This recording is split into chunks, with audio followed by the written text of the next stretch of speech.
the road win that was most impressive to me this year, period, and certainly yesterday, is what the Baltimore Ravens did in Chicago. I'm sitting there on game day morning, and, yesterday, and I wake up and I look at my email list, and I'm seeing who's active, who's inactive, based on the overnight reporting by Ian Rappaport and the rest of our terrific news and information team. And I'm seeing it's possible Lamar Jackson's illness that's been keeping him out of practice all week could actually keep him from starting the game. And that's when I Googled Tyler Huntley's name for the first time in my life. Google alert. I'm serious. And then I'm sitting there on set, but I don't pay it much mind. I'm sitting there on set, and there, Richard Isico, our producer, gets in my ear and says, Lamar Jackson's arrived, and we're going to show video of him. And he showed up with, his mask on, as he's unvaccinated, but his mask's on, and also he's not feeling well. He's like limping. And his hoodie was up, and he was hunched. He looked as if he was definitely not playing football that day. And that's when I really Googled and looked at what came up on the screen for Tyler Huntley's Wikipedia page. I'm not lying to you here. Because I had not heard of him before, ever. Yeah.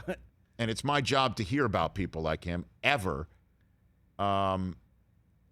Because last year, when Lamar got COVID and missed a game, RG3 started for him. Yep.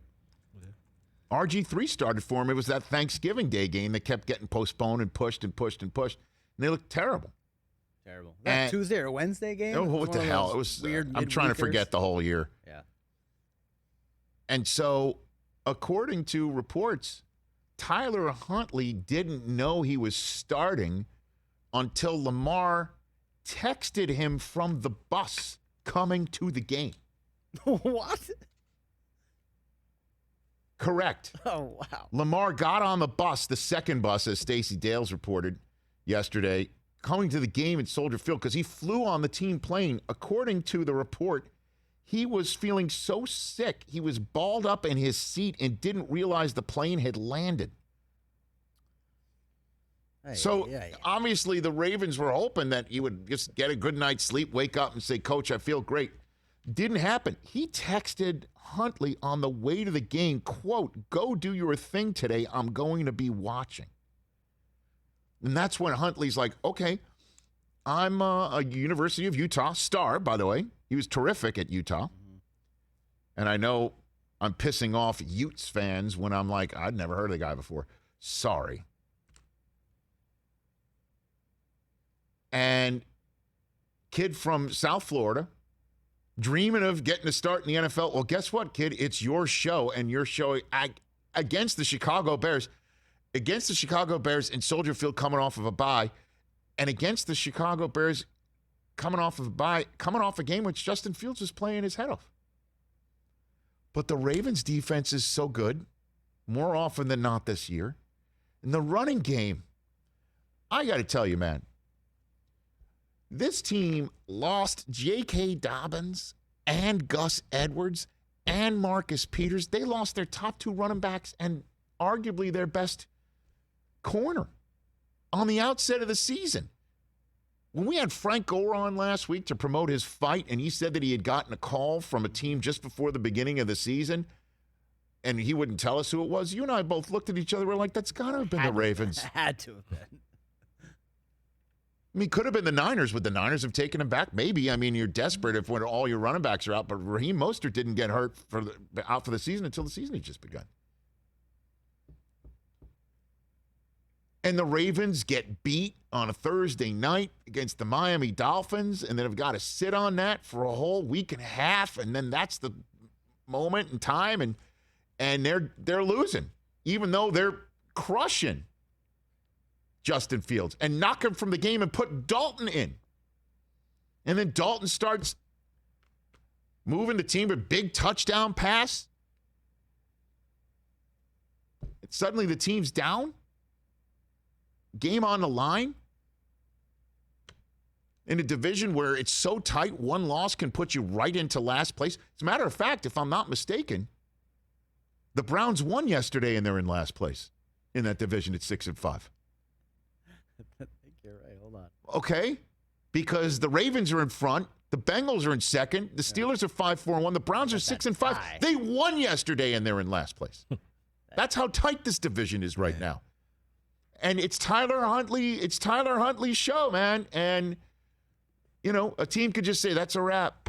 That's a wrap. We've now lost 2 in a row. We'll try and figure it out. But Huntley finds Sammy Watkins on a 30-yard strike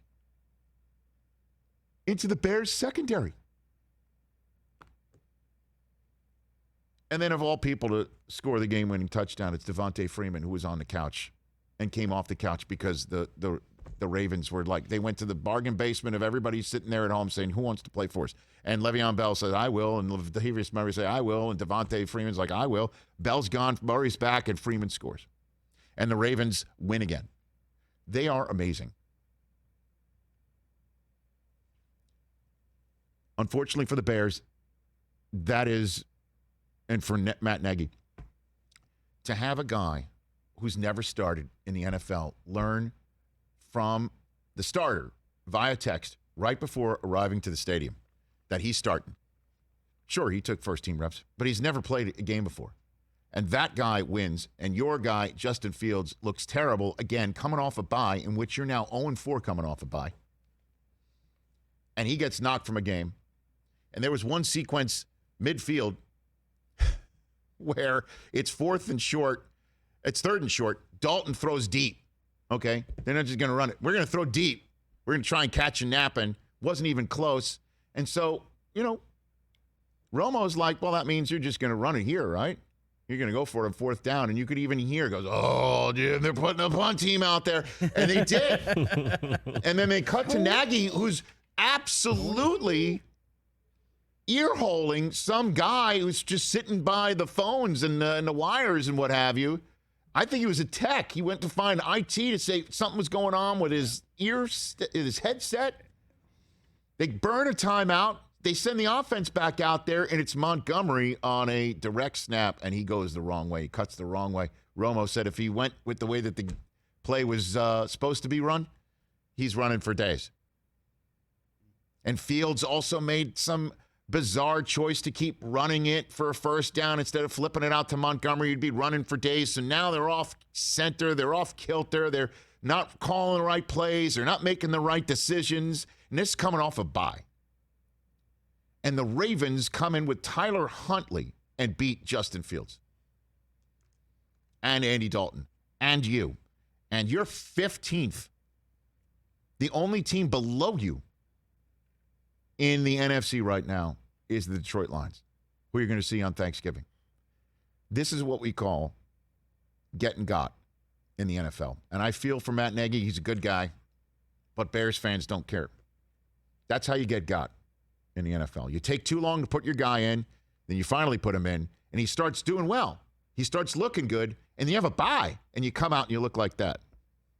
Now, the Ravens did make Justin Herbert look like a bear, right? Wasn't that the line that Marshall used coming off of that? So you can chalk that up too if you want, but not when you're just making crazy decisions and things aren't going right. They better win on Thanksgiving, because Mooch will tell you that's the way you can get got on that day too. You can get got on that day, even though that's not what the Bears do. But kudos to the Ravens, man. What a dub. That's how you win divisions. That's how you stay in the race for 1 seeds. That's how you win championships. That's how you do it. They have been rallying around each other since jump. And they've got 7 dubs right now because of it. Hey, you watched all the way to the end. Thanks for that. Watch more right here.